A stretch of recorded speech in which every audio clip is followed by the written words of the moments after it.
It was a chilly winter afternoon in downtown Manhattan, and the streets were buzzing with holiday shoppers. Amid the joyful chaos, a woman named Amelia stood alone outside a jewelry store. Her coat was worn, her hands trembling as she held a small velvet box. Inside was her wedding ring, the last memento of her late husband, and now her only hope to provide for her two young children. Amelia's life had taken a harsh turn after her husband's sudden passing. With no steady income and mounting bills, she was left struggling to make ends meet. That day she made the heartbreaking decision to sell the ring, hoping it would buy enough groceries to last the week. As she took a deep breath and stepped into the jewelry store, she prayed silently for a miracle. Inside, the store was gleaming with displays of glittering diamonds and gold. A man in a tailored suit approached her. "May I help you?" he asked, his tone curt as he eyed her modest appearance. Amelia opened the velvet box with shaking hands. "I was hoping to sell this," she said softly.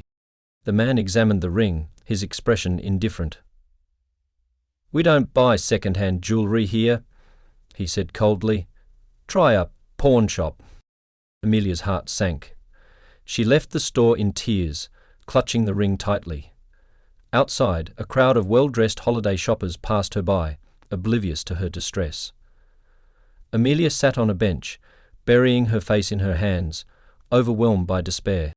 Across the street, a tall teenager stood with his security team. Barron Trump, despite his privileged upbringing, often walked around the city to clear his mind.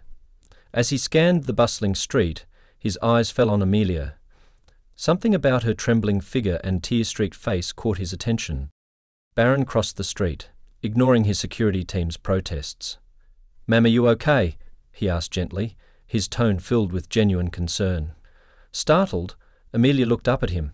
She recognized him immediately, but was too overwhelmed to respond. "Do you need help?" Barron continued, kneeling to her level. His sincerity disarmed her, and she hesitated before sharing her story. I just wanted to sell this ring," she admitted, holding it out. "But they wouldn't take it. I need to feed my kids." Her voice cracked with emotion.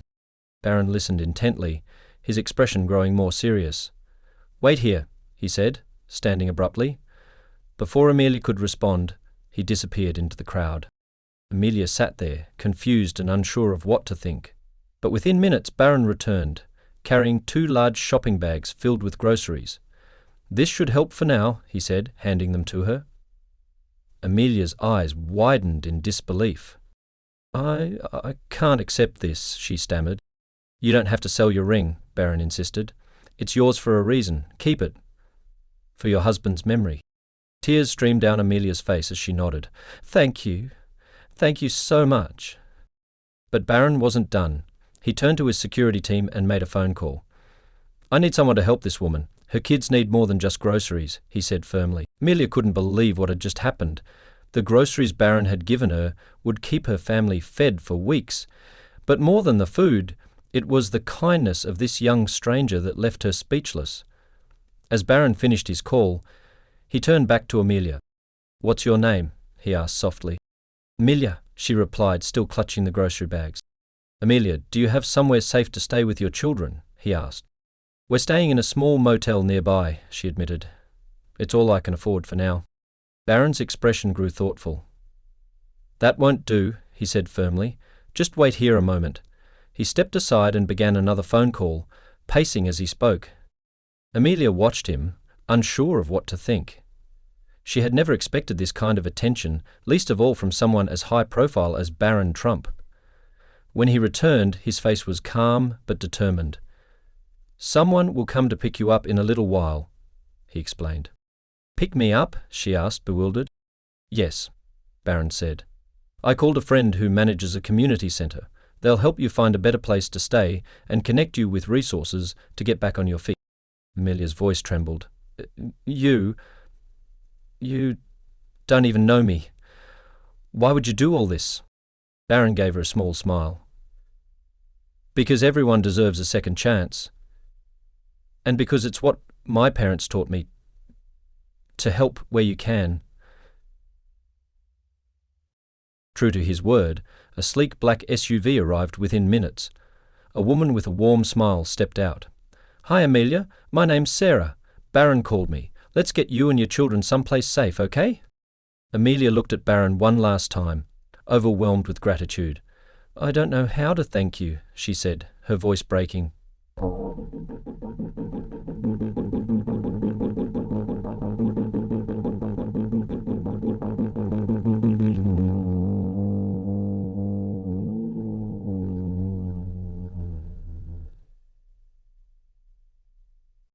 "You don't have to," Barron replied. "Just focus on your kids. And remember, you're not alone." That evening, Amelia and her 2 children were taken to a transitional housing program run by Sarah's community centre. For the first time in months, Amelia felt a glimmer of hope. She was given a warm bed, hot meals for her family, and access to job placement services. But Barron wasn't done helping.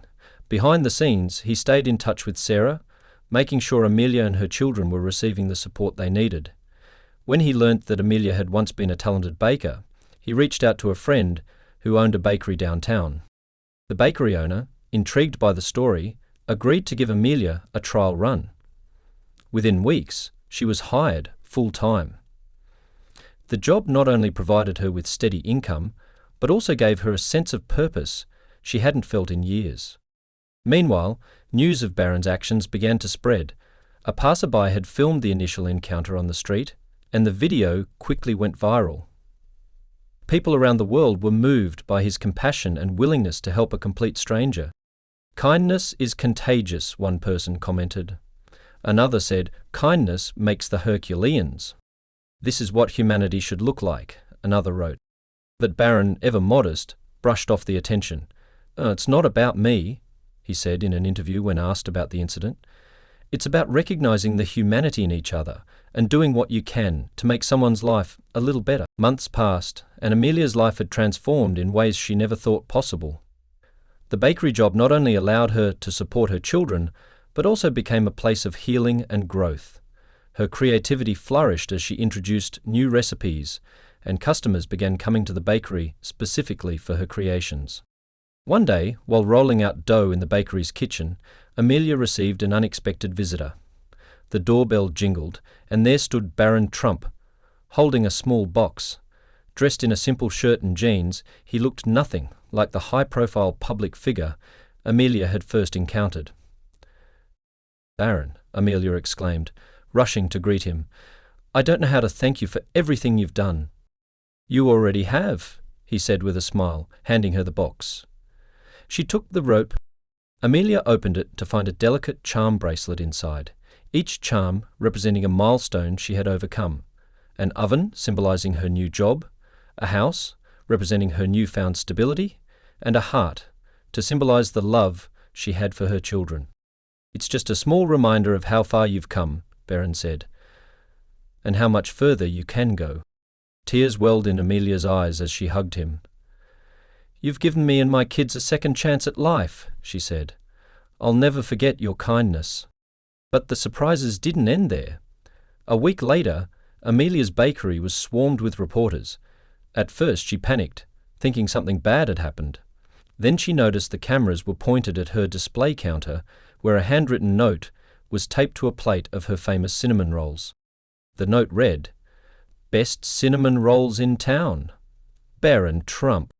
It turned out that Barron had mentioned the bakery during a televised interview, praising Amelia's resilience and talent. The publicity brought in an influx of customers, and soon the bakery was struggling to keep up with the demand. Amelia's boss, thrilled with the success, decided to make her a partner in the business. Amelia's life had completely turned around. What began as a moment of desperation on the street had become the foundation of a brighter future. Meanwhile, Barron quietly continued to support others in need, avoiding the spotlight whenever possible. For him, the true reward was seeing people like Amelia rediscover their strength and hope. When a journalist later asked him about his philosophy on giving, Barron replied, "It's simple. If you can help someone, do it. You might just change their life. And yours too." Amelia's life had changed dramatically since that fateful day when Barron Trump stepped in to help her. She had gone from feeling hopeless and defeated to thriving in a job she loved, all while becoming a source of inspiration for her children. Yet, despite her success, Amelia never forgot the kindness that had set her on this new path. Months later, the bakery was bustling more than ever, thanks to Barron's subtle endorsement. Amelia had become a co-owner of the business, and her cinnamon rolls had gained a reputation far beyond their little town. People travelled from nearby cities to taste her baked goods, and the bakery even began fulfilling online orders.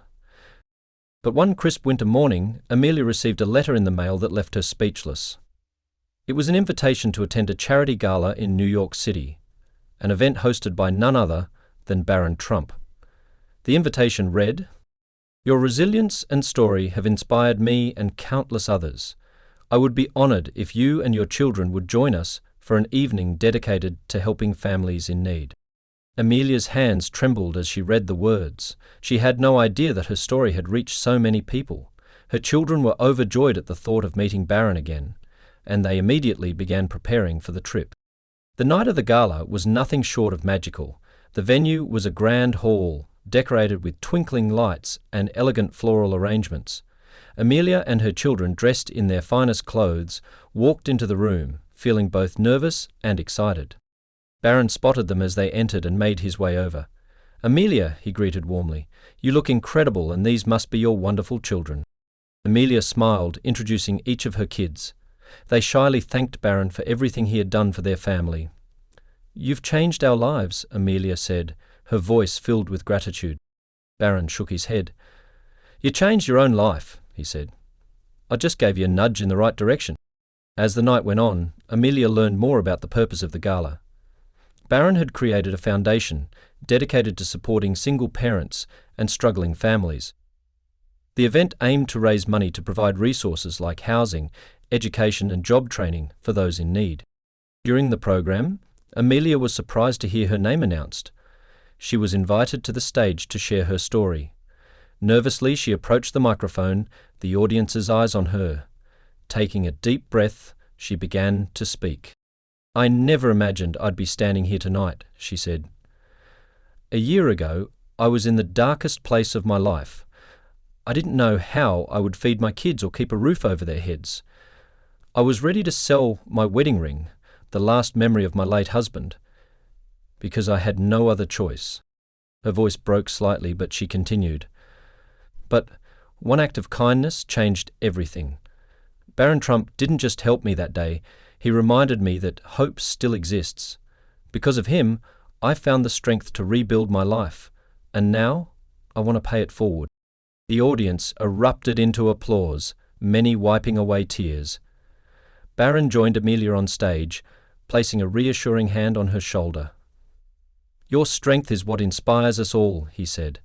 "And tonight, we're here to ensure more families have the chance to rewrite their stories, just like you did." By the end of the evening, the gala had raised millions of dollars for the foundation. Amelia and her children were overwhelmed by the generosity of the attendees and the magnitude of what Barron had accomplished. As the event wound down, Barron approached Amelia with an idea. "How would you like to partner with the foundation?" he asked. "Your story is powerful, and I think you could help us connect with families who need our support." Tears filled Amelia's eyes as she nodded. "I would be honoured," she said. Over the next year, Amelia became an advocate for the foundation, travelling to different communities to share her journey and inspire others. Her children, proud of their mother's courage, often joined her, helping distribute care packages and volunteering at events. Through it all, Amelia remained humble, always crediting Barron for the spark that ignited her transformation. But Barron, in his quiet and modest way, always redirected the praise back to her. "You were the hero of your own story," he would say. "I just reminded you that you had the power all along." In time, Amelia's Bakery became more than just a business. It became a symbol of hope. Families who had been helped by the foundation often visited, sharing their own stories of resilience and gratitude. The walls of the bakery were adorned with photos and notes from people whose lives had been touched by the kindness that started with one simple gesture. And for Barron Trump, it was never about the recognition or accolades. It was about making a difference, one family at a time. As he often said, kindness isn't just an act, it's a chain reaction. You never know how far it can go.